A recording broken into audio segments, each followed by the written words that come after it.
Hi, this is Natalie Hoffman of FlyingFreeNow.com, and you're listening to the Flying Free Podcast, a support resource for women of faith looking for hope and healing from hidden emotional and spiritual abuse. Welcome to episode 96 of the Flying Free Podcast.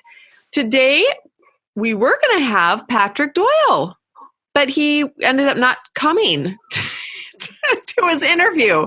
So I decided to pivot because you know what? I can do that. This is my podcast. I can do whatever I want to, right? So I decided to pivot and invite my friend Sara, who is actually, she's not just my friend, she's also actually helping me out inside of the Flying Free Sisterhood and doing some work. She actually, you know what she does? Her main job. Sara, tell them what your main job is. I'm a copywriter and an editor, and I also write for myself. Okay. And what do you do for Flying Free? Sometimes I send out an email too early and then have to send a follow-up email and tell everybody, just kidding. Okay, that just happened today. Now, when they hear this podcast, it's going to be 2 months from now. They will have long forgotten that. But yes, but you know what? Maybe you'll have made that mistake more than, a few more times before this podcast comes out. You can be like known as, they're going to be best friends with you by the time they hear this. Don't put that evil on me. Okay, so but really what Sara actually does, her main job so far, we're going to be giving her more. I'm going to throw more work her way. But right now she does this whole podcast. She doesn't do the whole thing. I record the podcast. Then I send it to my son who actually edits the podcast. And I also send a copy to a friend of mine, Jennifer, who makes the transcripts for the podcast. But then everything else is in Sara's lap. She takes it and runs with all of the rest of it. She makes sure that you get it in your email inbox. She makes sure that it gets posted on social media, that it obviously gets posted on the blog. And so really, Sara, this podcast is kind of your baby right now. And here you are. You are actually on the podcast, which seems only fitting. What? I said it's a circle of life or something. Totally. It's the circle of life. So awesome. So I'm actually glad this really actually happened. And I thought it'd be fun to interview you and let people get a chance to get to know who you are. Okay. And so let's do this. We're just like totally flying by the seat of our pants, you guys. I love it. So, all right. Me too. I mean, what could be more fun than literally flying by the seat of your pants? It's an incredible feeling. Oh my gosh, we're having way too much fun. Oh my goodness. I'll write a thank you note to Patrick. Patrick, thank you. No, actually, I'm going to have him on. I'll have to reschedule with him and he'll be on. He'll come on another time. Yeah. All right. And if you were really looking forward to Patrick, which you probably weren't because I wouldn't have advertised it, but he actually has another podcast episode with us. Darn, I can't remember what number it is, but it was from 2019. So anyway, if you go over to the blog, go to flyingfreenow.com/podcast. You can dig around the archives and you'll find him. He's in there. He also has 2 expert workshops inside the private locked Flying Free Sisterhood membership site. At the time of this recording, or at the time of this episode, it's closed. That group is closed now. But if you're interested in becoming part of that group in the future, you can get on the waiting list at joinflyingfree.com. So we have lots of expert workshops, but Patrick has 2 of them, and they're both pretty amazing. So he's an amazing guy, and we'll get him in here. We're going to drag his butt in here and interview him one of these days. All right. In the meantime, I've got the lovely Sara. We talked earlier about how she was related to Patrick Doyle through Adam and Eve, and how she has just as much wisdom and experience, okay, as Patrick Doyle. So we're good to go today. I think we need a legal disclaimer at this point. Oh my gosh, I hope Patrick's not listening. Yeah. Okay. All right. So Sara, tell us a little bit. Let's see. You are divorced, correct? And you have, I am. yeah. Woohoo! And you, so tell us a little bit about, and you have 2 daughters. I do. Yes. And you are, and they're actually, it's all their fault that email got sent out, right? I was pretty distracted by my younger daughter. It was a bit of a mess. Yeah. So what's going on in your home right now? So they're doing distance learning, but we've had multiple doctor appointments, and so they've missed some of their Zoom calls. So they're making up multiple Zoom calls and homework assignments. And also just, in general, I think when everything's going 100%, it's still a gigantic mess with distance learning. It's just a dumpster fire. It's totally a dumpster fire. Oh my gosh. Yeah. Yes. Yeah. I was working with I've got 3 kids at home distance learning, but one of them, the 2 older ones do fine, but the younger one, not so much. And so we basically spent the morning. I lost count of how many meltdowns that we had, but not me. Well, I might have had a couple, but for sure, he did. He had quite a few, and now our internet's down. So, oh my God! I know I'm plugged in to how you can plug in to your whatever hotspot. Well, it's not a hotspot. It's like the Wi-Fi's down. Oh, the Wi-Fi's down, but not your hard line. Got it. Yeah, I'm hardwired in. Yeah. So I'm actually able to do this podcast because of that. But everybody else is kind of on hold now. And I suppose we'll be playing catch up over the weekend. But fun times. I'm sure a lot of people can relate. And then your 2 daughters have health issues as well. So it's not like, it's kind of, I don't know, it's like a hurricane in your life at all times. I mean, to some extent, I think it might be similar to an abusive marriage in that your normal is just your normal. And not that it should be in the case of an abusive marriage, but you're so used to it that you become inured to like what could be better. And I don't mean that in sort of a resignation way. I just mean that our normal is our normal. And so what's crazy to us is just what we have to do. Yeah.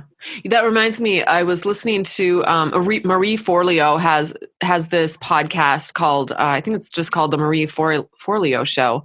Okay. And she had an Auschwitz survivor on there who's written a book. See, now I'm not going to be able to remember the survivor's name or the book's name. The book has something to do with gift. Mm-hmm. But anyway, I was listening to the podcast, and this woman, she's like in her 90s, and she survived Auschwitz, and she talked about, how she got separated from her mom and her sister, and her mom ended up going to the gas chambers, and she went through that. But one of the things that she learned through that is to find the gifts in each day, even though your day may be full of hell. That there are beautiful things in each day. And if you start to look for them, you'll find them, and it will just change your perspective on things. Now, I was just thinking, man, and she was talking, this interview is brand new, and she's talking to those of us people who are living through COVID, and there's a lot of stress and there's a lot of stuff going on. And I'm thinking, if you can survive Auschwitz and have that attitude, I think we can survive COVID and have that attitude. Yeah, honestly, that's one of the most beautiful things that I've gained through this, but I think also relates to my personality just inherently, that no matter what, I was always trying to find something to laugh about. And but naturally, it just would come out of me. And because of what I've been through, I'll look around sometimes, and I don't think it's in like this hoity-toity, why can't you be awesome like me way, but I'll see people who are complaining about things, and I think, are you really?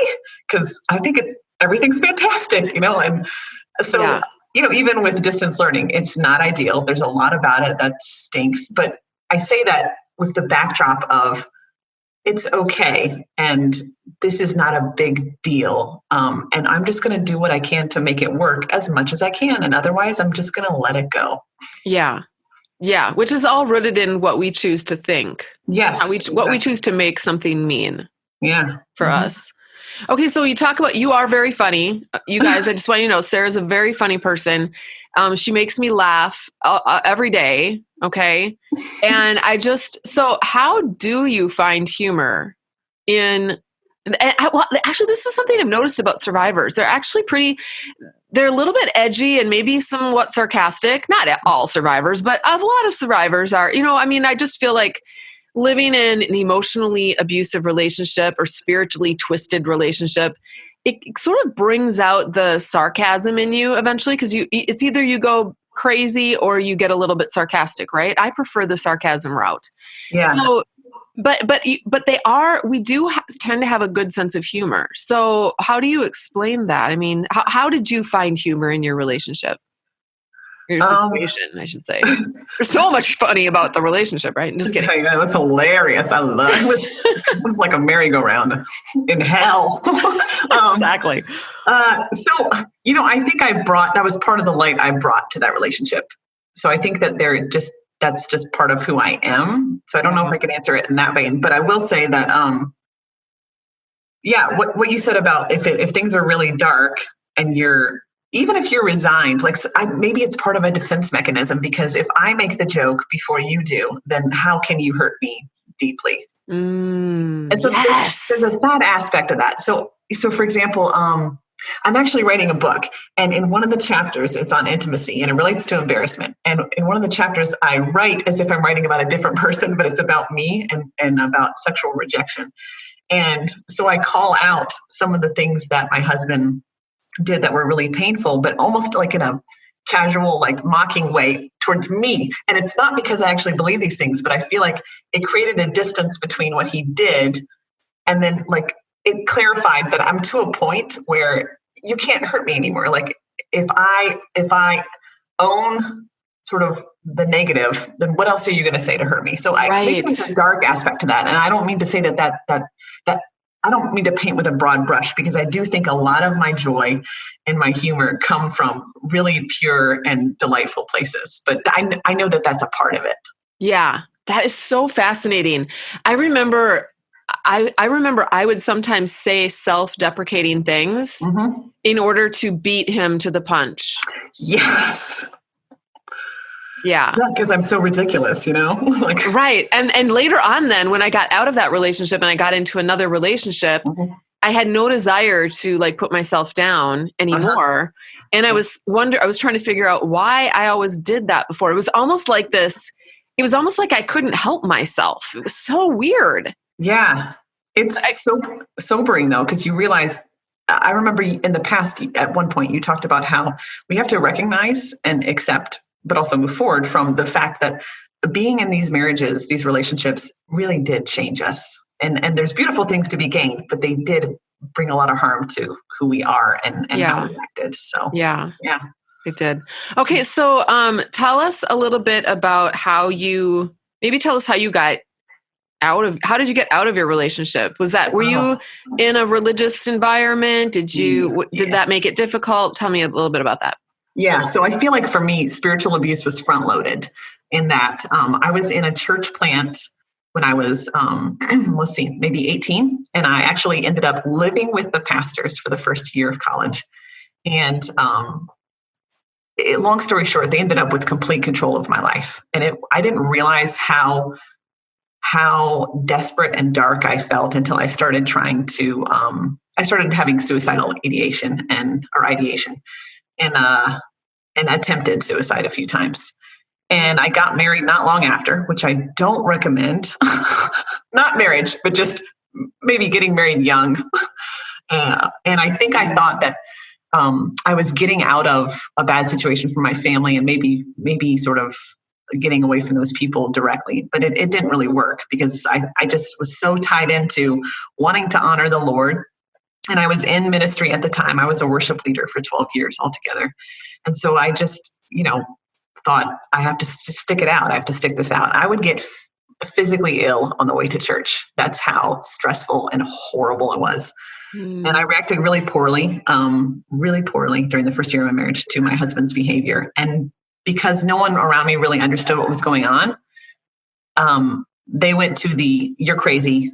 This is all your fault. And here's 17 things you need to do to be a better wife. So I was set up pretty well to believe that this is all my fault. And there are a lot of ways that they reinforced that were just so damaging to me. And I think that once I got out of that church, for about 4 years, I was just floundering, just wondering what who am I? What does God think of me? And how do I deal with this self-loathing? Fast forward, because there's, that would take way too long, but I was told by a really respected and really wise counselor who was the only one who pegged my husband for who he is, to get out. He said, listen, I'm not an advocate of divorce, but get out. And this is when my second daughter was 1 year old. And he took my ex to task, and my ex was so pissed. And he just wouldn't do any of the homework. I remember at one point, this is a really, really sad part of the story. The counselor said, so listen, do you want Sara to have a good life? Do you want anything good for her? Because she can't have it with you. You don't want her, but you won't let her go. Fish or cut bait. Say something right now in this session. Do something to show that you want this marriage. And my husband sat on that couch across from me and shook the entire couch with his angry leg. Do you know what I mean? Yes. And that was one of his intimidation tactics that got like really pronounced towards the end, just like constant seething anger. And I remember just sitting there, and I was somewhat horrified, but not exactly surprised, And I remember the Holy Spirit just welling up within me and saying, you are a good woman and you are worth fighting for. And I held my peace. And I think the counselor was just astounded as well. And actually, I think it took, that wasn't the end of our marriage. I still kept feeling like, what else can I do? And so I exhausted all my efforts. And here was the breaking point. I was getting healthier, learning more about boundaries. And I was on the phone with my sister, whom I talk to about everything. And I'd marry her if I could, as weird as that sounds. No, I get it. I totally get it. And she, I just, brokenheartedly told her, I don't know what to do. I want to live at peace with him. My expectations are so low. Could he just not make every waking moment a nightmare? And she said, yeah, I don't know. I said, but I don't know, fasted for 30 days straight or something. And she said, this is insane. I think she actually swore, this is BS, basically, and probably more forcefully than that. She said, you are not responsible for his behavior. And when she said that, it was like a dam broke inside my heart, and just the avalanche came forward. And I just knew the truth of that. It hit home. And as soon as she said that, we hadn't even been talking about separation, divorce. I just said, I have to separate.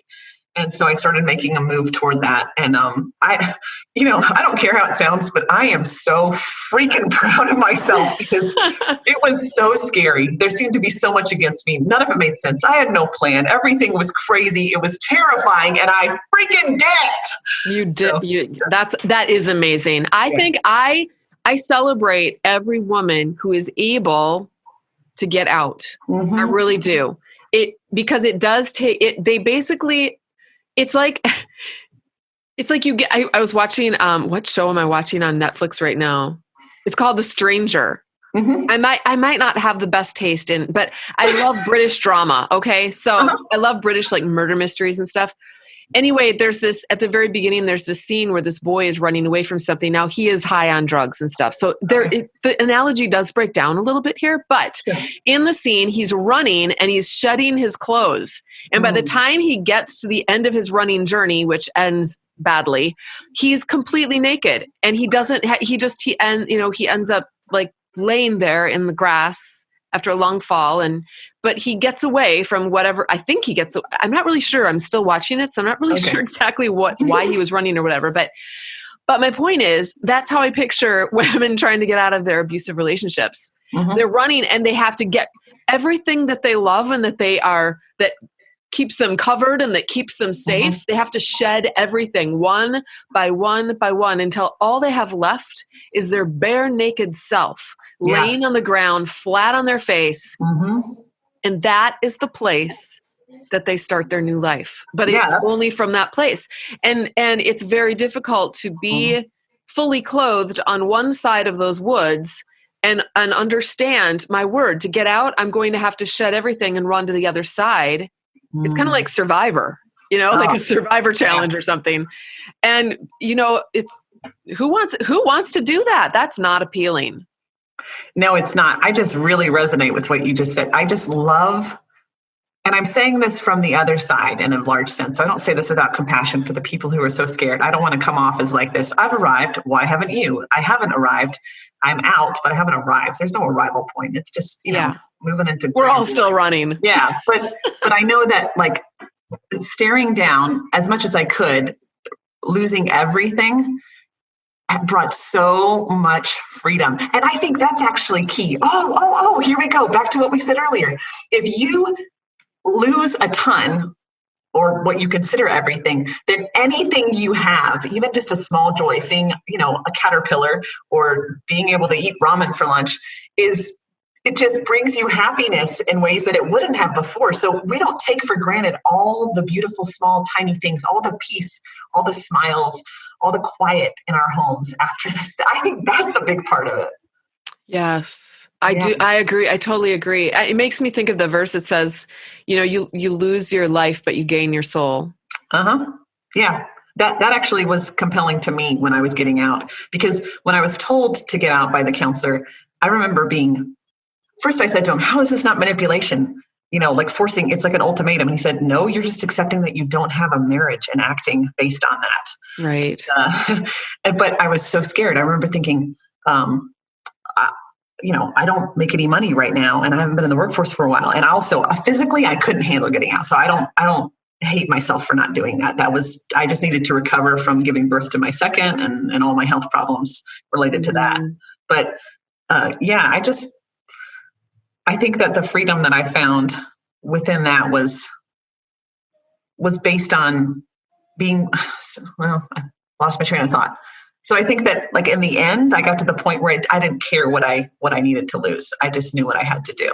Right. And you did find that you gained so much more.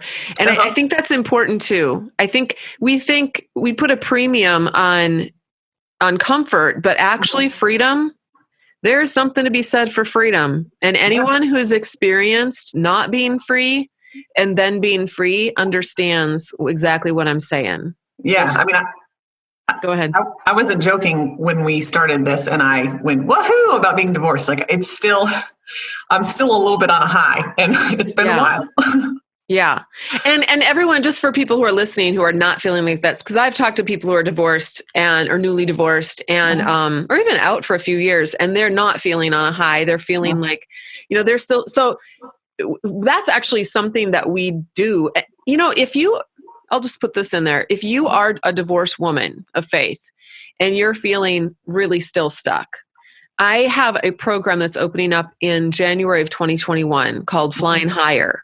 And it's for divorced women of faith. And that's what we do. We actually work on, there are things you can do with your brain. Your brain is an organ in your body that you can actually, it's like the most profound,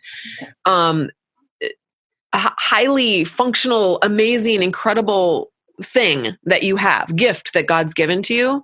And we can actually make our brains work for us.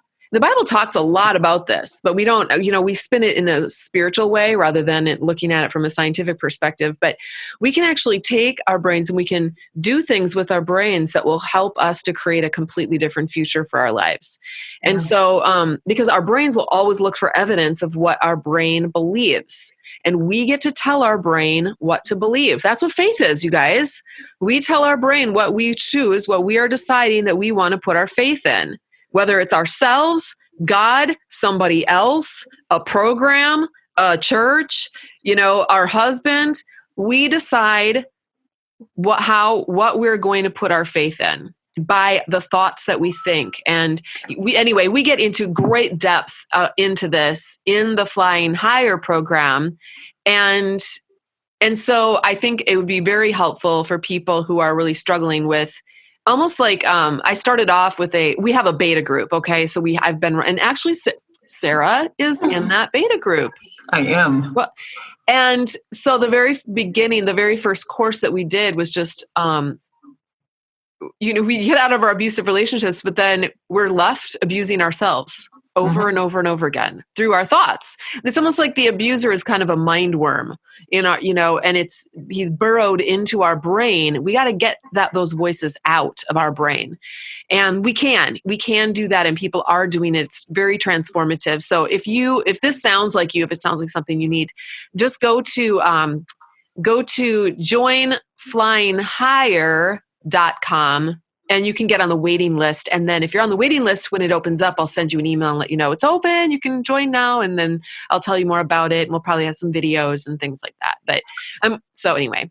Can I tag in and plug that too? Yeah, absolutely. Yeah. So I just want to say that about a year ago, I started to feel just the urge to really start looking towards the future instead of just, all the stuff I'd been doing, grieving and processing and trying to get safe, because it has not been all roses and I don't know, Twinkies for me. It just hasn't. It's been a really, really rough 3 years. A lot of devastating and heartbreaking things happening despite getting free. Mm-hmm. But right around the time that I was thinking, well, I think I've benefited, in the ways I want to from flying free, that, you introduced like the idea of it right when I got to that point, because I was just making some changes in my personal life, my professional life too. And it's been so good. So if you're in a place where you're divorced or you're partially out or whatever, and you just think, so I did this so I can be miserable for the rest of my life? No. And don't internalize that as like somehow the fact of the matter. Because what Natalie said was true. When we get out, we're out physically, but there are a lot of ways in which our mind is still in bondage. And the great thing is we're the bosses of our minds, and we really can make incredible change and transformation through addressing those things and looking closely at them. And that's what flying higher is about. And it's been extremely rewarding. Really, yeah, just do it. Just do it. That was awesome. Yeah. Okay, so Sara, speaking of that, tell us a little bit about, so you've sort of, you're actually launching your own business. So you are actually doing your own business now. Uh-huh. Tell us about what you decided to do. What made you step out? That's kind of scary. Yeah. I know. It's scary to step out and start a business. You have no idea if you're going to find enough people that need your services, if you're going to be able to make enough money to put food on the table, all of that. You're not relying on someone else to, I'm curious about what you do. Like, what do you do for healthcare and stuff? So anyway, I want to know all the things.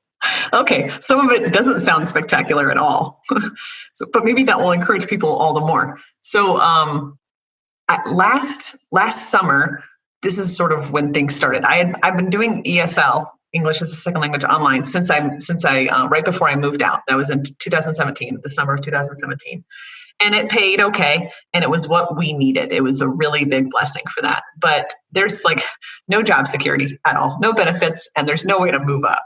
You just add to the number of classes you teach. But I think I needed somewhat brainless activity, for earning money. Mm-hmm. And I pulled out something, a writing project that I had started years ago, and I hadn't moved forward on, because who has the ability to be creative when you're just in constant trauma? Right. Not me, Right. And I also thought I was a complete piece of trash. And one of the things that my ex said about me was that like my degree in English was a joke and everybody laughed at it. And, I should apologize to the professors who got me a full scholarship, blah, blah, blah, you name it. So like, he was a nice guy, wasn't he? He was so precious. Oh, bless his heart. So, even though like towards the end, I could tell that was just, a total crap, living, within that environment had a significant impact on my self-confidence. And so I had gotten to the point where I was like, I want to start writing again. And so I called my sister, and I hate the word accountability just because of stuff I've been through, but I just said, hey, listen, sort of as an accountability measure, when you come visit me in the fall, I will have the rough draft to this book done. And she said, all right, because I'm going to read it. And so I did. And I can't say that all the writing was great, but I busted it out. And around that time, I think that sort of whet my appetite for, wake up these dreams again. You are more than what you're doing. Like, you have so much more to offer. You really are amazing, and you have incredible giftings. Put them out into the world. What's the worst that can happen? You already faced like the pit of hell. You can do this too. It's right. And it's interesting because I made that decision on my own, and I knew it would necessitate moving from homeschooling, which is what I have been doing for multiple reasons, to public school. And I had no idea how that would work. Well, I came to find out about a really small charter school near my home that I would never have even thought of. But it's one of the things I've seen that's just so beautiful and good. And the opposite of what I lived in, what we all lived in, is as I just stay open, there's no striving. Like things just happen. As I challenge the status quo and I believe for better, things come together. I just take the next step, whatever I think it is, as best as I can. I screw up, I just keep going, and just things kept coming together. So I was about to enroll them in school, and my ex decided he wasn't going to pay alimony anymore, and he did it without notice. So it became necessary for me to try to get more work because I had a lot less. It was a significant amount. The catch-22 of that was once I put them in school, and I knew this beforehand, one of his stipulations for alimony ending was that, if they're in school, I'm not paying you alimony. We could argue over whether that's fair, but I had agreed on it, so whatever. So the great thing is, though, I made the decision on my own, and then afterward, it would have been forced, but I got to sort of, preemptively strike on my own. And I put them in school. That was in December of last year. They got three months in before COVID shut everything down. Unbelievable. But during that time, I started looking into copywriting, which is basically writing to sell. I mean, there's more to it than that. But I just thought I want to be able to use my creativity. I want to use compelling words. I just love the way language opens up our minds and connects us to each other and can help people see value in things. And I kept coming up against, what I realized is a lot of the firms wanted someone who was very experienced. And I'm like, but that's where you come in. I remember one time applying for a job and 3 minutes later, and it wasn't an auto response, which makes it even worse. They write back and they said, nah, not you. I just laughed. I laughed and laughed. And that was the other thing, being brave made it less traumatizing to go through what I might have considered failure before. But after, a couple months of that, I decided, okay, if nobody wants me within a business, I'll make my own. And so I just decided, let's do this. So I made my own website, and I started asking people who were doing things that I cared about if I could help them with maybe content marketing for their websites, or even just business plans. And then I had joined a fitness group online, and he was putting out a program. This guy was putting out a program that was brand new, and it was amazing. It actually related really well to survivors. And I said, can I edit all of this for you for free? I just started doing things pro bono and asking for reviews. And that also gave me experience. And it also brought me connections to people that ended up serving me later. So that's basically what it's been so far. A lot of the work has been coming to me. I now work with a seasoned editor for a major publishing house, and she pushes stuff to me. I'm working for you, of course. I've worked for several different people in lots of different fields, and that's been exciting because not only do they provide me different kinds of work, but I'm learning about those fields. So yeah. You know what I think is fascinating about this is that, because you did that for me too. You offered to edit something. I can't even remember what it was now. And I said, sure, why not? And then I was so impressed with what you did that I was like, hey, can you do I need some work with this. And then eventually it developed into something. But okay, but here's the fascinating thing. And I want people to notice this. You actually this is what any business is. You put value out into the world. You help people. That's what it is. Help people, and then they want your help, and they pay you for their help. That's basically what any business is. And so, and you were willing to say, "I'll help you for free at first to give yourself experience and also to make some connections." Yeah. And now as a result of that, how long would you say, that's only been a few months that you've been doing that, right? Yeah, I was doing some work for free earlier in the year, but since I had some paid jobs interspersed with those free ones, but I haven't been doing any pro bono work since the beginning of the summer, I would say. Yeah, that's amazing. Yeah. I'm so proud of you. Me too. Yes. And see, this is something that anybody can do. There's so many women who are like, well, I don't know what I'm going to do when I get out. I don't know how I'm going to put food on the table. I don't know this, I don't know that. Our brain on autopilot will always say, I don't know, because Yeah. our brain wants to keep going down this. It wants to keep looping on the same things over and over because it's efficient. It hates being interrupted. So, so a lot of women will say, well, I don't know, but here's the thing. Your brain actually does know. Your brain is incredibly, it's so amazing. And even if your brain doesn't, you can introduce ideas, you can answer. I always tell my kids when they say, I don't know, I say, well, if you did know, then what would you do?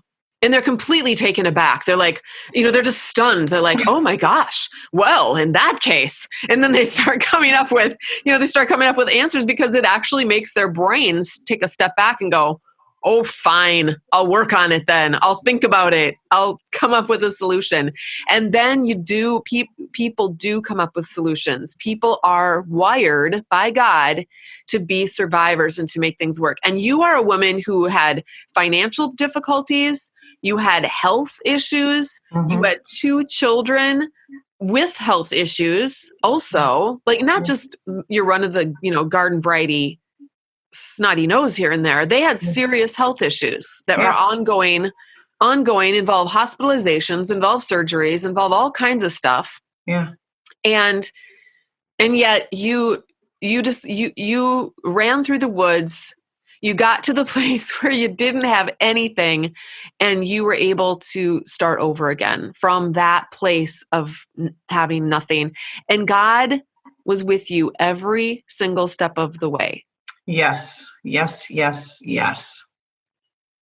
So I think we'll end on that note, actually, because I know there is a lot of disillusionment about God in the survivor community. And because we are, we tend to think, well, where was God when all of this was happening? Where is God in my court trial, that's falling apart? And now my kids have to go, where is God how come there is no justice? I'm honest. I'll be honest. I struggle with the same thing on a regular basis. Okay. Mm-hmm. But here's the thing. I have to always remind myself, God never promised that he was going to overturn the Roman government and set up his kingdom of perfection here on earth. I'm speaking of when Jesus came to, they all were like, well, Jesus, if you're the Son of God, you're going to set up your kingdom here. He never promised that there was never going to be death in the world. Every single person listening to this podcast right now will be dead in the next 100 years. Okay. Barring some kind of a scientific breakthrough. Hey, it could happen. I'm kind of hoping it doesn't though. Can you imagine being 150 years old? I'd be like, please already let me go. Let me be done. I want to be done. Anyways, I digress. He never promised that there would never be sickness in the world. He never promised that all the evil people would suddenly get halos and walk around and do great good in the world. There's always, as long as we're on planet Earth, there's going to be beautiful, amazing things, and there's going to be a lot of crappy things. Yeah. But the only thing he promised, and the thing he can offer us, is he promised to never leave us or forsake us. He promised that neither height nor depth, nor the past, nor the present, nor the future, nor anything else in all creation can ever, including divorce, can ever separate us from the love of God, which is in Christ Jesus our Lord. Now, religious communities will tell you all the things that can separate you from the love of God. They truly believe that there's so much that can separate you from God's love. That's bull. That's not what the Bible teaches us. Nothing can separate you from the love of God. And that's what you have. You're actually not naked. There's a verse in the Bible that talks about God, Israel being like a woman who's naked and unclothed, and God comes along and he covers her up and he clothes her, he puts on royal garments and he makes her a queen. Okay? That's what God does when you are at the end of that forest and you're lying naked face down on the ground. He's going to clothe you and he's going to make you a queen. And that is your destiny. And I think that's a good place to end the podcast episode on. What do you think? Sounds good. All right. Thank you so much, Sara, for pivoting with me and coming on this podcast episode at the very last minute. And that's a wrap for episode 96.